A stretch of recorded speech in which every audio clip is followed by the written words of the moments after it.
A's income is 55% of B's income and B's income is 17.3% more than C's income.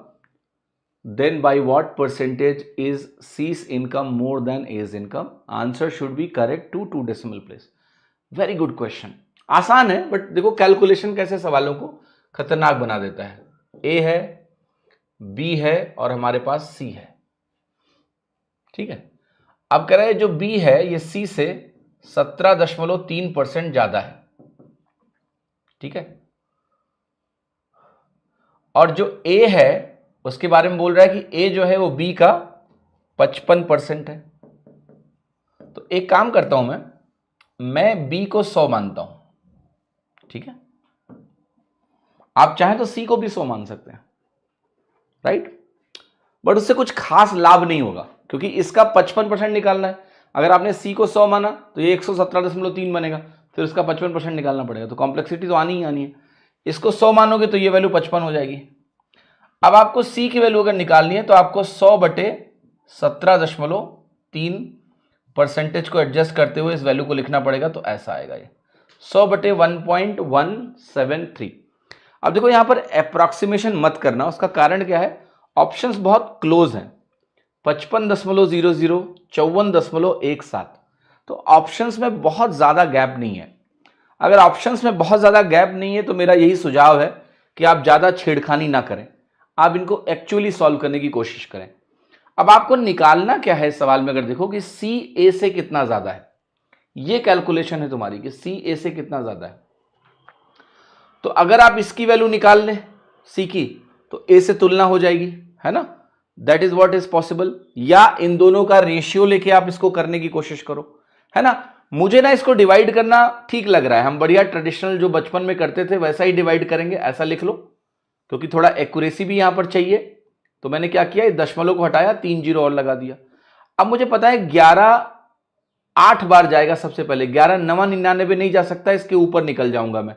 अगर मैं focus कर रहा हूं 10,000 पे पहले, तो 9 बार नहीं जा सकता, 8 बार जाऊंगा. 8 बार जाते हैं तो 8 3 24, 8 7 56, 2 58 और 11 8 88 और 5 93 बनेगा. ऐसे लिख लीजिए. यहां से आएगा 6, यहां से आएगा 1, 9 में से 3 गया 6, 616 हो गया. फिर एक 0 लगा लो. अब आपको दिख रहा होगा कि आप 6 बार नहीं जा सकते, आप 5 बार जा सकते हैं. तो चलते हैं.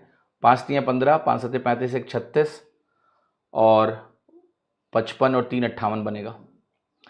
यहां से 5 आएगा, यहां से 9 आ जाएगा आपका.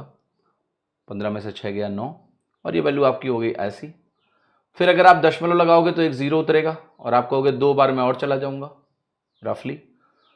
So this value will be 2346 और 2346 के बाद यहाँ 0 4 आएगा और ये वैल्यू 604 आ गई. फिर आप 5 बार जा सकते हो. अब यहीं रुक जाओ आप. तो ये वैल्यू 85.25 आ गई आपकी, है ना. अब आपको निकालना है ये इससे कितना परसेंट ज्यादा है. 100/1.173 कैसे आया बेटा, ये परसेंटेज का बेसिक है. ये तो परसेंटेज का बेसिक है ना, कि अगर यहां से यहां आओगे तो आप इसको लिखोगे कि ये 117.3/100 गुना हो गया. तो यहां से अगर यहां जाना है तो वो डिवाइड करना पड़ता है आपको.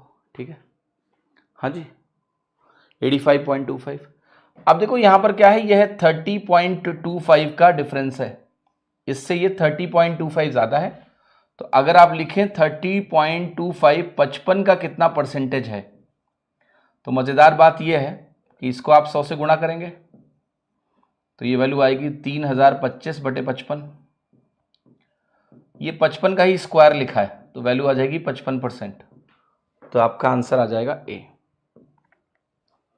देखो ऑप्शंस करीब है इसलिए हमें ऑप्शंस करीब होने की वजह से एग्जाम में ये इंपॉर्टेंट है ना कि +3 मिले -1 ना मिले. प्री की बात करें तो +4 मिले -1 ना मिले.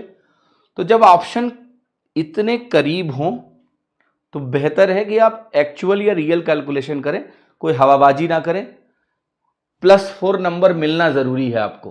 तो थोड़ा सा अगर 10 15 20 सेकेंड एक्स्ट्रा भी देना पड़े इस प्रॉपर डिवीजन में तो आप आसानी से दे सकते हो और आसानी से ये वैल्यू निकाल के इसको सॉल्व कर सकते हो और ये आपका फाइनल आंसर आ जाएगा और आपको +4 मिलेंगे जो कि बहुत जरूरी है.